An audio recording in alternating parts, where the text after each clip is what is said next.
राधे राधे बंधुरा नमस्कार सकलके जानाई शुभ विजयार प्रীতি शुभेच्छा भालोबासा ओ अभिनंदन।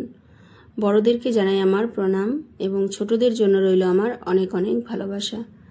आशा करछि आपनारा प्रत्येकेई खूब भालो आछेन और आमराओ राधारानी एवं गोपाल सोनार अपार करुणाते खूबই भालो आछि। गोपाल सोना रान्नाघर चैनेले नतून एकटी पर्वे आपनादेर सकलके जानाई स्वागत। आजके आमि तैरी करछि भोगेर आलुर दम।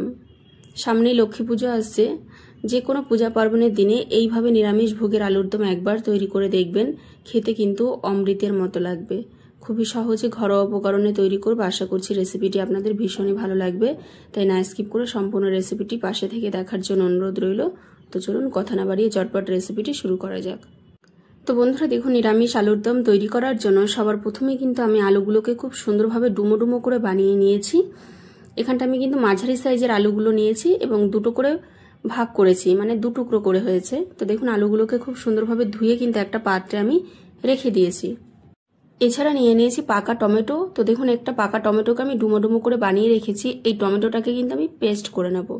সেই সাথে নিয়ে নিয়েছি পরিমাণ মতো কাঁচা লঙ্কা এবং স্লাইস করে কেটে রাখা কয়েক টুকরো আদা। তবে যে যেমন ঝাল খান সেই হিসেব করে লঙ্কার পরিমাণটা বাড়িয়ে অথবা কমিয়ে নেবেন। তো এটাকে পেস্ট মশলা হিসেবে আমি তৈরি করে নেব। আর নিয়ে নিয়েছি এখানটায় আমি টক দই। তো টক দইটাকে খুব ভালোভাবে হালকা 1 চিমটে পরিমাণ নুন এবং চিনি দিয়ে ফেটিয়ে নেব। টক দই দিলে কিন্তু আলুর দমের স্বাদ ভীষণই ভালো হয়। এছাড়া আমি নিয়ে নিয়েছি এখানটায় কাজু নিয়ে নিয়েছি বেশ কিছুটা পরিমাণ, সেই সাথে নিয়েছি চীনা বাদাম 2 চামচ পরিমাণ, পোস্ত এবং মগজদানা। তো এগুলো সবই পেস্ট করে নেব। এই মশলার উপকরণটা দিলে কিন্তু আলুর দমের স্বাদটা ভীষণই ভালো আসে।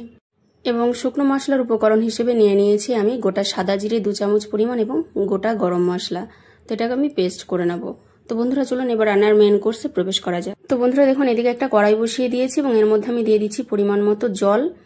এইবারে আমি যে আলুগুলোকে খুব সুন্দরভাবে বানিয়ে ধুয়ে রেখেছিলাম, সেই ধুয়ে রাখা আলুটা এর মধ্যে আমি দিয়ে দেবো এবং আলুটাকে 2 থেকে 3 মিনিট মতো খুব সুন্দরভাবে একটু হালকা ভাপিয়ে নেব। এতে করে বন্ধুরা আলুর দমটা কিন্তু খুবই সুন্দর হয় এবং আলুগুলো খুব তাড়াতাড়ি সফট হয়ে যায়। আর পুরনো আলু দিয়ে দম করলে কিন্তু এইভাবে আলুটাকে আগে থেকে একটু ভাপিয়ে নিলে আলুর দমের স্বাদটা বেশ ভালো আসে। তো বন্ধুরা ফিরে এলাম 4 মিনিট পর। তো দেখুন এদিকে আলুটা কিন্তু খুব সুন্দরভাবে ভাপানো হয়ে গেছে। এই পর্যায়ে আমি আলুটাকে জল ছেঁকে তুলে নেব।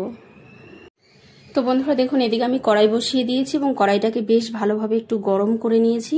এইবারে এই পর্যায়ে আমি দিয়ে দিচ্ছি এর মধ্যে পরিমাণ মতো রিফাইন অয়েল। তবে আপনারা চাইলে কিন্তু সর্ষের তেলেও আলুর দমটা তৈরি করতে পারেন। রিফাইন তেলেও কিন্তু স্বাদটা বেশ ভালো আসে। এখানটা আমি সানফ্লাওয়ার অয়েলের ব্যবহার করেছি। এবার এর মধ্যে আমি দিয়ে দিচ্ছি ফোড়ন। এখানে ফোড়নে রয়েছে 2টো তেজপাতা, গোটা গরম মশলা মানে এলাচ, লবঙ্গ, দারচিনি, গোটা সাদা জিরে 2 চামচ পরিমাণ এবং একটা শুকনো লঙ্কা। তো এটাই হচ্ছে আলুর দমের ফোড়ন। এই ফোড়নটাই কিন্তু স্বাদটা ভীষণই ভালো আসে। তো বন্ধুরা দেখুন এদিকে ফোড়নটা খুব সুন্দরভাবে রেডি হয়ে গেছে এবং খুব সুন্দর একটা স্মেল বের হচ্ছে। এইবারে এই পর্যায়ে দেখুন আমি যে আলুগুলোকে সেদ্ধ করে রেখেছিলাম সেই আলুগুলো দিয়ে দিয়েছি এবং খুব ভালোভাবে দেখুন নাড়াচাড়া করে আমি প্রথমে মিশিয়ে নিচ্ছি। তো বন্ধুরা এইবারে আলুগুলোকে খুব সুন্দরভাবে লাল লাল করে আমি ভেজে নেব। তো বন্ধুরা দেখুন এদিকে আলুগুলো কিন্তু খুব সুন্দরভাবে ভাজা হয়ে গেছে। আলুগুলো যত ভালো ভাজা হবে তত কিন্তু আলুর দমের স্বাদটা ভালো আসে। তো এবারে কিন্তু আমি আলুগুলো নামিয়ে নেব না, আজকে আলুর দমটা একটু অন্যরকমভাবে আমি তৈরি করব। তো দেখুন মাছ বরাবর একটুখানি ফাঁকা করে নিয়েছি। এবার বন্ধুরা এই তেলের মধ্যে আমি ফোড়ন দিয়ে দেব হিং। তো আলুর দমে হিং না দিলে কিন্তু আলুর দমের স্বাদটা পারফেক্ট আসে না। আর যেহেতু নিরামিষ আলুর দম সেই জন্য হিং ফোড়নটা কিন্তু অবশ্যই দেওয়ার চেষ্টা করবেন, এতে করে স্বাদটা ভীষণই ভালো হয়। তো যাই হোক দেখুন 1 চিমটে হিং ফোড়ন দিয়ে দিয়েছি। এবার এতে দিয়ে দিচ্ছি বন্ধুরা আমি আরও একটি বিশেষ উপকরণ, সেটি হচ্ছে কসুরি মেথি। তো দেখুন হাতে করে একটুখানি কসুরি মেথি নিয়ে নিয়েছিলাম। খুব ভালোভাবে ঘষে আমি তেলে ফোড়ন দিয়ে দিয়েছি এবং সেই সাথে এর মধ্যে দিয়ে দিচ্ছি আমি বেশ কয়েকটা গোটা টমেটো, ছোট ছোট করে বানানো রয়েছে এবং বাকি টমেটোটা কিন্তু আমি মশলার সাথে পেস্ট করে নিয়েছি। তো যাই হোক এইবার সমস্ত উপকরণ দিয়ে খুব সুন্দরভাবে কিন্তু আমি ভেজে নিচ্ছি। তো বন্ধুরা দেখুন এদিকে ভাজা হয়ে গেছে। এইবারে আমি কিন্তু কাঁচা লঙ্কা, আদা, টমেটোর যে পেস্ট করেছিলাম শুকনো মশলা দিয়ে, সেই পেস্ট মশলাটা কিন্তু দেখুন দিয়ে দিয়েছি। এইবারে কিন্তু খুব ভালোভাবে মশলাটা দিয়ে আলুটাকে সুন্দরভাবে ভাজতে হবে। তো আজকে কিন্তু আলুর দমটা আমি খুবই সিম্পল এবং সহজভাবে তৈরি করব, খুবই অল্প তেলে, কিন্তু খেতে কিন্তু অমৃতের মতো হবে। তো যাই হোক দেখুন এদিকে মশলাটা দিয়ে মোটামুটি মাঝামাঝি ভাজা হয়ে এসেছে। এইবার এই পর্যায়ে দিয়ে দিচ্ছি আমি এর মধ্যে হলুদ গুঁড়ো। আমি কিন্তু আলুর দমে কোনো রকম রেড চিলি পাউডার ব্যবহার করব না, মানে শুকনো লঙ্কার গুঁড়ো। আপনারা চাইলে করতেই পারেন। আমি বিশেষত রান্নার মধ্যে রেড চিলি পাউডারটাকে একটু স্কিপ করেই যাই, খুব একটা আমার পছন্দ হয় না এবং আমাদের বাড়িতেও ভালোবাসে না। তো যাই হোক দেখুন, তা সত্ত্বেও কিন্তু আলুর দমের কালারটা ন্যাচারালি ভীষণ ভালো আসবে। তো এবার হলুদ গুঁড়ো দিয়েও কিন্তু আমি খুব সুন্দরভাবে নাড়াচাড়া করে মিশিয়ে ভাজছি আলুটাকে। তো বন্ধুরা দেখুন, এদিকে কিন্তু আলুটা মশলার সাথে খুব সুন্দরভাবে ভাজা হয়ে গেছে। এইবার এই পর্যায়ে আমি এর মধ্যে দিয়ে দিচ্ছি আরও একটি বিশেষ মশলার পেস্ট। এই পেস্ট মশলার মধ্যে রয়েছে কাজু, পোস্ত, মগজদানা, সেই সাথে রয়েছে চীনাবাদাম। তো এই পেস্ট মশলাটা দেওয়ার কারণে কিন্তু আলুর দমের স্বাদটা ভীষণই ভালো হয়। যেহেতু নিরামিষ আলুর দম তৈরি করছি, সেই জন্য কিন্তু এর মধ্যে বিশেষ কিছু উপকরণ দেওয়া অতি আবশ্যক, তবে কিন্তু আলুর দমের স্বাদটা পারফেক্ট হবে। আর যদি এই মশলাগুলো ব্যবহার না করা হয় তবে কিন্তু ঠিকঠাক পরিপূর্ণ স্বাদটা আসে না। তো দেখুন, এবার এই মশলার সাথে কিন্তু খুব ভালোভাবে আমি আলুটাকে ভেজে নেব। তো বন্ধুরা এইবারে আমি এই পর্যায়ে দিয়ে দিচ্ছি 1 চিমটে পরিমাণ নুন। আমি কিন্তু প্রথম পর্যায়ে আলুগুলো ভাজার সময় নুন দিইনি, তার কারণ হচ্ছে আলুগুলো কিন্তু তাহলে খুব বেশি পরিমাণে গলে যেত, সেই জন্য। তো এইবারে এর মধ্যে দিয়ে দেবো আমি ফেটিয়ে রাখা টক দই বন্ধুরা, যেটা হচ্ছে আজকের এই আলুর দমের বিশেষত্ব। তো এবার এই টক দইটা দিয়ে কিন্তু আমি আলুটাকে আরও বেশ কিছুটা সময় ভেজে নেব। তো বন্ধুরা এদিকে কিন্তু আমি দইটাকে 1 চিমটে পরিমাণ নুন এবং চিনি দিয়ে খুব ভালোভাবে ফেটিয়ে নিয়েছি। দইটাকে খুব ভালোভাবে ফেটিয়ে নেওয়ার চেষ্টা করবেন, এতে করে কিন্তু আলুর দমের স্বাদটা বেশ ভালো হয়। তো এবারে খুব ভালোভাবে দেখুন নাড়াচাড়া করে আমি মিশিয়ে নিচ্ছি এবং কিছু সময় কিন্তু একটু ভেজে নিতে হবে। তো বন্ধুরা দেখুন, এদিকে কিন্তু আলুটা মশলার সঙ্গে খুব ভালোভাবে ভাজা হয়ে গেছে। এবার এর মধ্যে দিয়ে দিয়েছি আমি 1/2 চামচ পরিমাণ ধনে গুঁড়ো এবং সেই সাথে এর মধ্যে দিয়ে দিয়েছি আমি একটা হাতে ভাজা নিরামিষ বেস্ট সিক্রেট আলুর দমের মশলা। তো এই মশলাটা দিলে কিন্তু সবজির স্বাদটাই পাল্টে যাবে এবং আলুর দমের স্বাদ কিন্তু অসাধারণ হয়।